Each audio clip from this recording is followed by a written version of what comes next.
তাই আমরা যারা পরাজয় হবো তারাও আমরা একসাথে থাকবো, মন খারাপ করবো না। যারা আমরা বিজয় করবো তারাও আমরা যারা পরাজয় তাদেরকে নিয়ে সামনে কাজ করবো এবং সামনের দিন কিভাবে আমরা এগিয়ে নিতে পারবো। শ্রীপুর উপজেলার মধ্যে যারা একটি সুনাম ধর্ম যে একটি ক্লাব হিসেবে পরিচিত থাকে, শ্রীপুরের ক্লাব খুব সুন্দরভাবে একটা নির্বাচনে তারা নির্বাচিত করেছে। এই নির্বাচন যে উপাধি কমিটি আমাদের আগে আসছে, আগামী দিন তাদেরকে নিয়ে আমরা যেন শ্রীপুর জেলায় একটি সুন্দর ভবিষ্যৎ কামনা করি। আমি বলে আমার বক্তব্য শেষ করছি। এখন আমাদের মাঝে বক্তব্য রাখবে আমাদের শ্রীপুর উপজেলার ত্রিপুরা ক্লাবের যিনি আত্মীয় ছিলেন, যে 8 বছর দায়িত্ব পালন করছেন, তারাই ভাই আমাদেরকে বক্তব্য দিবেন।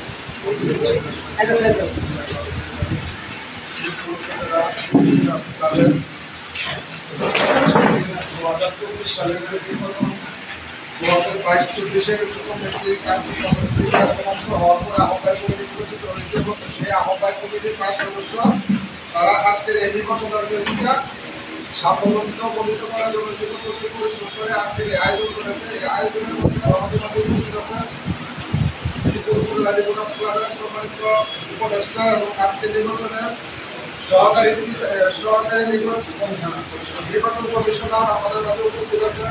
শ্রদ্ধেয় সাংবাদিক ভাই, আমাদের মাঝে মিডিয়ার অনেক সাংবাদিকবৃন্দ উপস্থিত আছেন, আমাদের সংগঠনের সাংবাদিক এবং আমাদের মাঝে উপস্থিত আছেন কালিয়াকৈর উপজেলা বড় ইউনিয়ন পরিষদের সম্মানিত প্যানেল চেয়ারম্যান এবং সদস্য আমাদের মাঝে উপস্থিত শ্রীপুর উপজেলা রিপোর্টার্স ক্লাবের সাবেক সভাপতি এবং আজকের সভাপতি বিনা প্রতিদ্বন্দ্বিতায় নির্বাচিত হয়েছেন সাংবাদিক মোবারক হোসেন। সঙ্গে আসসালামু আলাইকুম।